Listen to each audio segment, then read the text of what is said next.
Right, so hello and welcome back to Books and Things, and welcome to another video, and welcome to my May TBR. Today I'm going to be working out what to read in the month of May.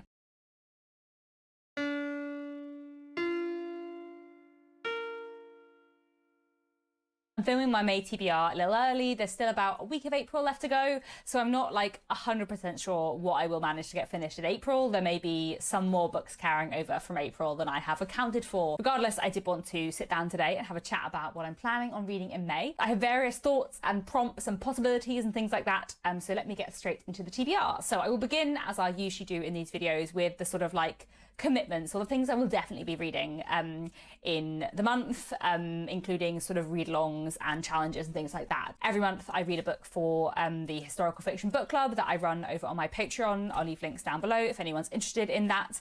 And in May we're going to be reading I, Claudius by Robert Graves, which is a classic work of historical fiction from, I want to say the 1920s, but I'm gonna double check that. It's from the 1930s, so it was published in 1934, and it is a sort of fictional autobiography, fictional life account of the Roman Emperor Claudius. So it's set in ancient Rome. And I've always heard really good things about I, Claudius. It's been vaguely on my radar for ages, and that's what we voted to read for the book club. And I think it should be a really interesting read.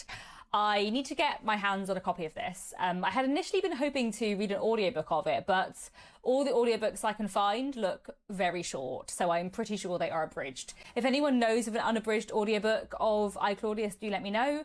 But otherwise, I am hoping that I'll be able to get this out of my library. It's a pretty famous novel, so I think I probably will be able to. And yeah, I'm really looking forward to this a lot. And then the other sort of monthly commitment I have at the moment is that I'm taking part in Jen the Librarian's Thomas Hardy Readalong. We're nearing the end of this. We've been reading a Thomas Hardy book every month, and I've been really enjoying rereading all of his work in publication order. And May's book is Tess of the D'Urbervilles, obviously one of Thomas Hardy's most famous novels, the story of a young girl called Tess and her very difficult, tragic life. Tess of the D'Urbervilles is one of Thomas Hardy's most famous novels, and it tends to be lots of people's favourites, but it's never been a favourite of mine. It's always been like firmly in the middle of my Thomas Hardy ranking. I have read it twice before, but not for a while. So I'm looking forward to rereading it and seeing if I like it more this time, if it goes up in my estimation or not, sort of where I would rank it this time. I don't think it's going to compare to The Woodlanders, which we read in April and is my favourite Thomas Hardy, potentially, probably. But I do think it's a really interesting novel, so I'm looking forward to picking it up again. I'll be listening to this in an audiobook. I've reread all of Thomas Hardy's books for this read-along audiobook, which has been really nice, and yeah, looking forward to that. Something else I have been participating in this year is the Read Good Challenge run by Ben Reads Good. And the prompt for May, I haven't written down what the pun is. There's always like a pun to do with a month name, but the prompt is to read a book published before the year 2000, which, you know, is never really a problem for me as someone who reads a lot of classics. Tess of the D'Urbervilles was very firmly published a good century and a bit before 2000, so I think I'm all covered there. And indeed, I'm hoping to read something else published well before the year 2000 in May, because in May I'm hoping to get back into the neglected Victorian Bestsellers read-along hosted by Roy from Roy Reads Anything. I read December's book in January, and then I just have got really behind reading the rest of the books. So I thought rather than like reading February's book in May, I would try and read May's book in May, and then I will catch up on the ones I'm very excited to read later on in the year.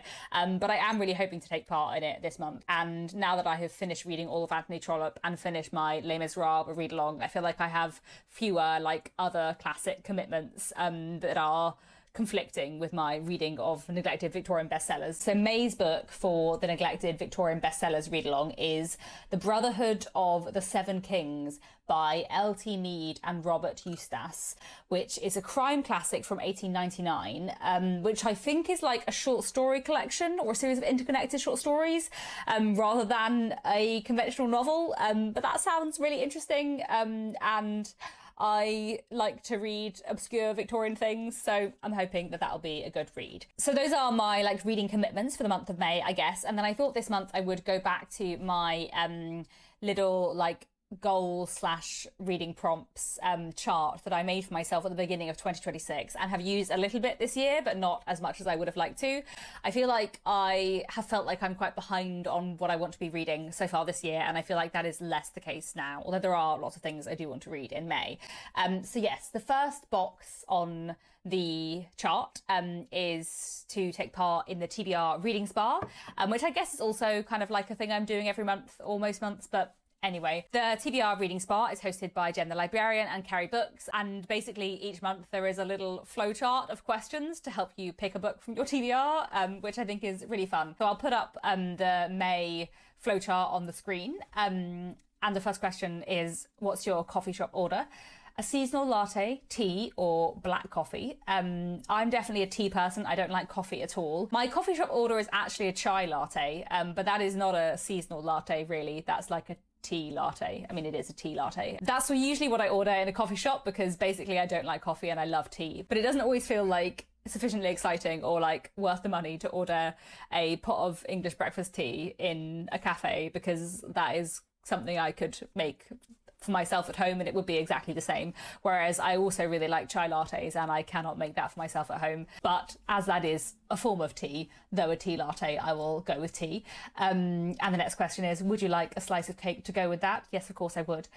Which leads me to the top prompt, read a romance, comedy or comfort book. I haven't read any romance, I think, so far in 2026, and I do really enjoy romance novels, so maybe I will read some romance in May. So I have on my shelf, this is Book Boyfriend by Lucy Vine. I have read one book by Lucy Vine before, Hot Mess, which I really, really enjoyed. Hot Mess wasn't really a romance, it was more of a sort of coming of age, but I really, really enjoyed it and I found it very, very funny. That was years ago I read that. That was her debut and I have been meaning to read more by her ever since. And a friend of mine lent me this a few months ago and I haven't read it yet, so I probably should. Yeah, I think people know when they lend me a book, they're not getting it back immediately. This is about two sisters, I think, one of whom is falling in love with a stranger through leaving notes for each other in a library book, and the other is obsessed with an actor who is starring in a TV adaptation of her twin sister's favourite book. I guess this is going to be a bookish romance, which, you know, sounds fun. But I also have been meaning for ages to read some Abby Jimenez, who is a very popular romance author who I know a lot of people really love. And I feel like a lot of people who really like Emily Henry really like her books, and I really like Emily Henry. And my library has quite a few of her books on audiobook. In fact, I have one of them out at the moment. I got it out in April from the library on audiobook, and then didn't get around to starting it. But I have just renewed it from the library, so maybe I will read it in May. We'll see. The one I have got out from the library is Say You'll Remember Me. I think this is about two people who meet each other and have like an absolutely amazing date, really, really like each other, but the circumstances aren't right for them to be in a relationship. And then I guess we're going to see how they end up in a relationship. So I think that sounds interesting. And as I said, I really enjoy a good rom-com, and I haven't read any, I don't think, in 2026 so far. So hopefully I'll read one of them in May, possibly both, we will see. The next box on my prompt board is to read a new to me Victorian book, which the Brotherhood of the Seven Kings would count for. And the next prompt is to read one book from my long-term physical TBR. So the books that are on my like long-term physical TBR that I have been meaning to read for ages are these books here. And what do I fancy reading in May? I might read Miss Aldridge Regrets by Louise Hare, which I've been meaning to read for ages. I actually also own the sequel to this, Harlem After Midnight. Basically, I bought the sequel first, not realising it was a sequel, and then I went back and bought the first one, but I still haven't read either, and I would really like to because they sound very up my street. So this book begins in London in the 1930s, and it's about a young woman who I think is a jazz singer. She's singing in a club in Soho. I feel like in the 1930s that's probably a jazz club, but not certain. And then she is offered a role on Broadway and ends up on a ship to New York, which is good timing for her because there has just been a murder at the club where she sings. So I think this is sort of a murder mystery, but with various other elements in it. And I just think it'll be a really interesting book. The next box on my prompt list is to read something in a different form, by which I mean something that is not a novel. I have like two options in my head for this month. I just massively disrupted my lights here. I feel like the fairy lights on the TBR bookshelf are not actually very practical. But there we go. So there are two things I was thinking I might read that are in different forms this month. One of them is this. This is New X-Men, which is a collection of X-Men comics that I've had on my shelves for a while. I really enjoy reading comics, but I don't end up picking them up that often. But this one has been on my shelves for a little while, and I find the X-Men really interesting, so I might pick this up this month. And then on a completely different note, I also have here the autobiography of Anthony Trollope. I have just finished reading all 47 of Anthony Trollope's novels, and, you know, it would be nice to read his autobiography. I've always thought it would be interesting to read Anthony Trollope's autobiography, but I didn't want to read it until after I had finished reading all of his novels, because I gather he does have like a few spoilers for his novels in here. But now that I've finished reading all of his books, I can finally read his autobiography. Nick bought this for me a few months ago, and I feel like maybe I might read it in May. I'm not sure, maybe I'll end up reading it in June instead, but I would quite like to read it soon, because I think it'll be really interesting. So this edition is his autobiography and also a few of his essays. So I think it has his essay about Jane Austen, and his essay about Thackeray, and his other essays about fiction and 19th century fiction. So I think that'll be really interesting. So yeah, looking forward to this a lot. The next prompt on my graph is to read something international, and I have quite a few different international options in this little pile here, and I think maybe I will go for The Bookshop Woman by Nanako Hanada, translated by Kat Anderson. I bought this book solely on the cover and the title, because I do love a book about books and I do love Japanese literature. I'm just reading the blurb and I don't actually know whether this is fiction or non-fiction or like auto-fiction. I definitely picked it up in the fiction section, but the main character is called the same name as the author, and the author is a bookseller, and this is about a woman who becomes like a book matchmaker and matches people with their perfect book. It says that it's a true story, but I also feel like it looks like it is in the form of a novel. But yeah, I just think it's gonna be really fun. And if I also read Book Boyfriend in May, it'd be nice to read two very bookish things in 1 month, because I do love books about books. And then the next prompt on my chart is to read several books on a theme. And my theme for May is the Walter Scott Prize for Historical Fiction.